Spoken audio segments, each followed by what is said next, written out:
Assalamualaikum warahmatullahi wabarakatuh, sahabat Hasanah dimanapun kalian berada.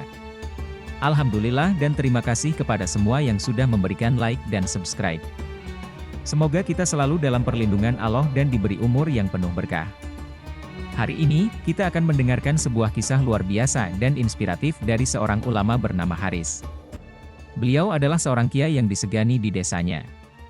Namun, sebuah kejadian misterius di depan Ka'bah, di mana kaki dan tubuhnya terpisah mengubah hidupnya selamanya.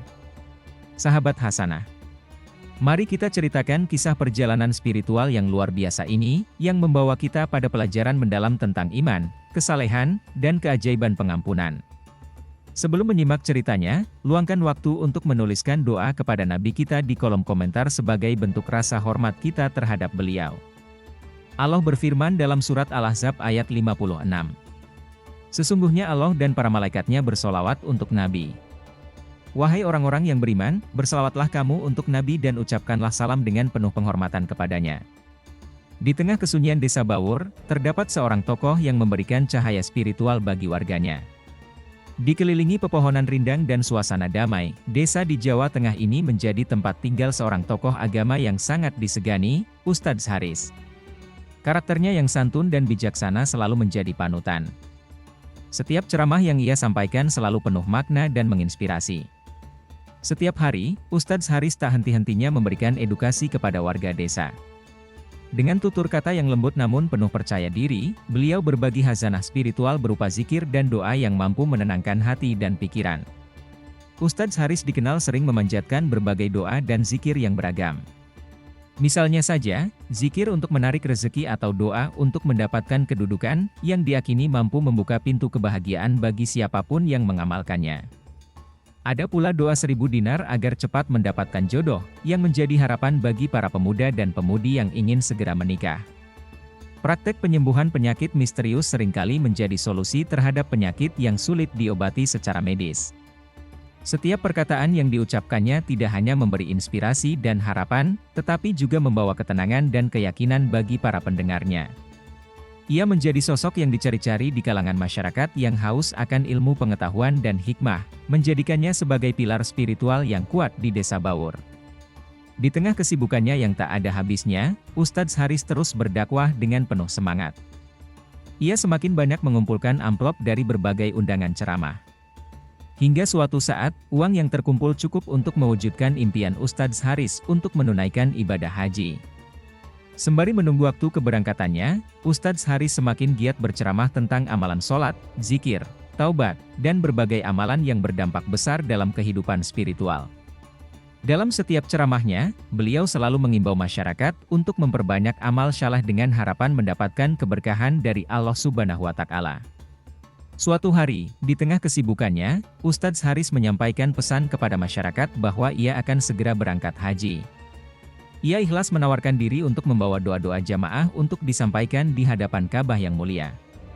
Ustadz Haris memberikan selembar kertas dan meminta jamaah mencatatkan doa-doa mereka untuk dibawa ke Baitullah.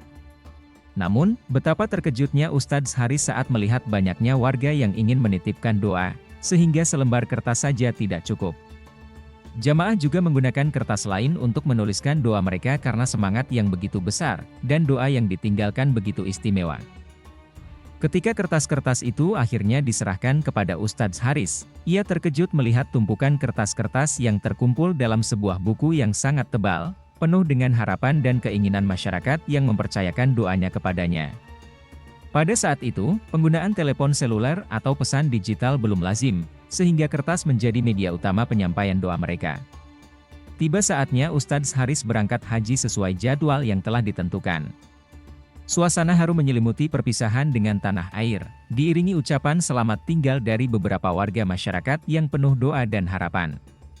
Mereka kembali menitipkan doa-doa yang telah disiapkan untuk dibacakan di depan Ka'bah, menambah tumpukan kertas yang sudah banyak. Beliau dengan penuh semangat mengemban amanah doa seluruh masyarakat yang begitu mempercayainya. Namun, sesampainya di Makkah Al-Mukarramah, kenyataan yang dihadapi Ustadz Haris sangat berbeda dari apa yang ia bayangkan. Badannya tiba-tiba lemas seperti kerupuk yang dicelupkan ke dalam kuah soto, remuk dan hampir tidak bisa berjalan. Kekuatan yang biasanya ia miliki seolah-olah hilang. Setelah berusaha menenangkan diri dengan meminum air zam-zam, kondisinya sedikit membaik, meski masih terlihat lemas. Saat itu, udara di Masjidil Haram sedang tidak bersahabat. Pekerjaan renovasi yang sedang berlangsung di area masjid membuat debu beterbangan di atas langit masjid. Dalam kondisi yang kurang optimal, Ustadz Haris mulai berhalusinasi. Dia melihat seolah-olah ada badai pasir yang akan mengancamnya.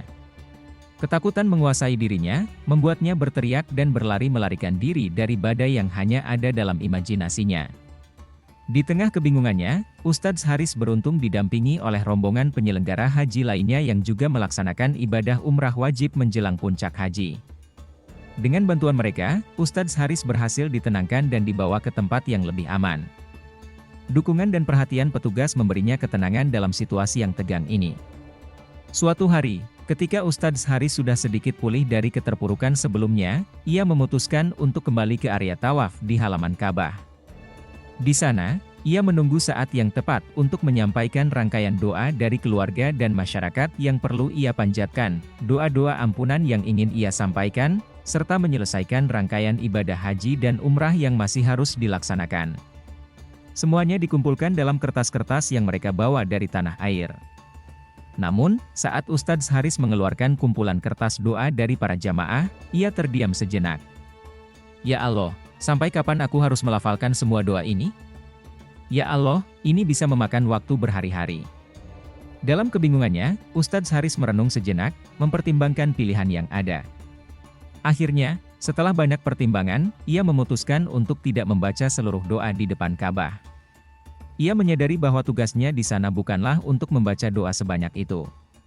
Dengan berat hati, ia hanya memilih doa-doa keluarganya sambil memanjatkan doa-doa yang bersifat umum dan mendasar bagi seluruh masyarakat. Sisanya hanyalah kumpulan kertas bertuliskan doa, yang dengan berat hati Ustadz Haris memutuskan untuk membuangnya. Baginya, bukanlah keputusan bijak membawa kertas doa yang begitu banyak dan tidak bisa diselesaikan dalam waktu yang terbatas.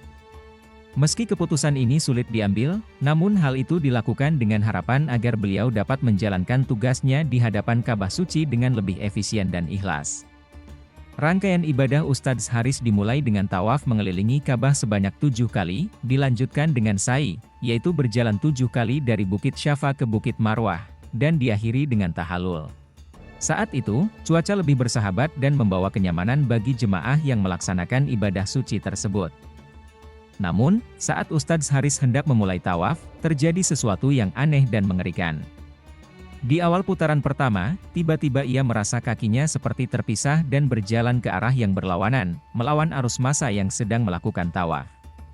Tubuh bagian atasnya kini melayang dan seolah-olah bisa berjalan dengan normal. Ustadz Haris awalnya tidak menyadari apa yang terjadi hingga ia berpapasan dengan kakinya yang berjalan tanpa tubuh. Dalam kebingungannya, Ustadz Haris menunduk dan terkejut melihat bahwa kakinya telah hilang, sementara tubuh bagian atasnya melayang dan tampak bisa berjalan normal. Untuk mengejarnya, ia harus berjuang melewati kerumunan orang yang tengah melakukan tawaf, sementara kakinya melangkah ke arah sebaliknya. Setiap kali ia mencoba berbalik, kakinya bergerak semakin menjauh ke arah yang berlawanan dengan tubuhnya. Akhirnya, dengan berat hati, Ustadz Haris menjauhi kerumunan tawaf dan mencari tempat yang cukup sepi dan tenang. Di sana, ia berlutut dan air matanya mengalir membasahi lantai marmer Masjidil Haram, meratapi kejadian yang tidak terduga tersebut. Kejadian menakutkan dan misterius ini membuatnya terpukul dan membeku dalam ketakutan yang tak terkatakan. Tiba-tiba, seorang pria berwajah tenang dan diselimuti cahaya cemerlang mendekat dan menepuk pundak Ustadz Haris dengan lembut. Ustadz Haris langsung terbangun dari tangisnya dan terkejut melihat pria misterius itu. Ia merasa gugup karena tidak tahu dari mana pria itu berasal atau bahasa apa yang diucapkannya. Wajahnya menunjukkan ciri-ciri orang Arab, namun dari bagian Arab mana, Ustadz Haris tidak tahu. Namun sebelum Ustadz Haris sempat bertanya atau berbicara, pria misterius itu tersenyum seolah-olah menghentikan Ustadz Haris dari berbicara. Dalam bahasa Arab yang mengalir lembut, pria misterius itu mengucapkan dua penggal kalimat. Ustadz Haris merasakan getaran tersebut, meski awalnya ia belum begitu memahami maksud dari kata-katanya karena rasa gugupnya. Dia mengerti bahwa pesan pria misterius itu sangat penting. Setelah itu, pria misterius tersebut berdiri dan berjalan perlahan menjauh, seolah akan segera menghilang dari pandangan Ustadz Haris, bahkan tampak melayang dari lantai marmer Masjidil Haram. Ustadz Haris tertegun sejenak mencoba memahami kejadian yang baru saja disaksikannya. Namun dalam kebingungannya, ia menyadari bahwa pesan yang disampaikan pria tersebut pasti sangat penting dan berusaha mengingatnya. Ustadz Haris menyadari bahwa perkataan yang didengarnya adalah ayat Al-Quran, Surah As-Saff, ayat 2-3, yang artinya, "Wahai orang-orang yang beriman, mengapa kamu mengatakan sesuatu yang tidak kamu kerjakan? Sangat besarlah kemurkaan di sisi Allah bahwa kamu mengatakan apa yang tidak kamu kerjakan." Kata-kata ini menusuk hatinya seperti tombak dan membuatnya menyadari kesalahannya. Dengan hati penuh penyesalan, Ustadz Haris menangis sejadi-jadinya. Air matanya membasahi pakaian ihramnya hingga basah kuyup seperti hujan. Ia merasa begitu lemah di hadapan kebesaran Tuhan dan segera bertaubat, bersungguh-sungguh memohon ampun atas dosa-dosanya. Karena kelelahan, Ustadz Haris akhirnya tertidur di lantai Masjidil Haram. Dalam mimpinya, ia bertemu dengan kakinya yang berkata kepadanya, "Aku hanya akan mengikuti apa yang kamu pikirkan dan berjalan hanya di jalan Allah, jalan yang lurus dan jalan yang diridhoinya." Dengan mata yang sedikit terbuka, Ustadz Haris segera terbangun dari tidurnya di lantai Masjidil Haram. Betapa terkejutnya ia saat melihat kakinya telah kembali seperti semula tanpa ada cacat atau luka sedikit pun. Merasakan keajaiban yang baru saja dialaminya, ia bersyukur kepada Allah atas rahmatnya yang tak terhingga. Sepulang dari Makkah, Ustadz Haris dengan jujur menceritakan pengalamannya kepada jamaah. Dengan penuh kerendahan hati, beliau meminta maaf atas kesalahan dan kekurangannya selama ini. Namun lebih dari itu, ia membagikan hikmah dari pengalamannya yang luar biasa. Ustadz Haris mengajarkan kepada jamaahnya pentingnya memegang teguh prinsip agama, baik dalam perkataan maupun perbuatan. Ia menegaskan, setiap pernyataan harus dibarengi dengan tindakan yang konsisten sesuai dengan ajaran agama Islam. Pengalaman yang beliau alami menjadi pengingat bagi setiap orang untuk selalu berhati-hati dalam perkataan dan perbuatan, serta selalu mengikuti jalan yang lurus di bawah ridho Allah. Wallahu a'lam bishawab. Wassalamualaikum warahmatullahi wabarakatuh.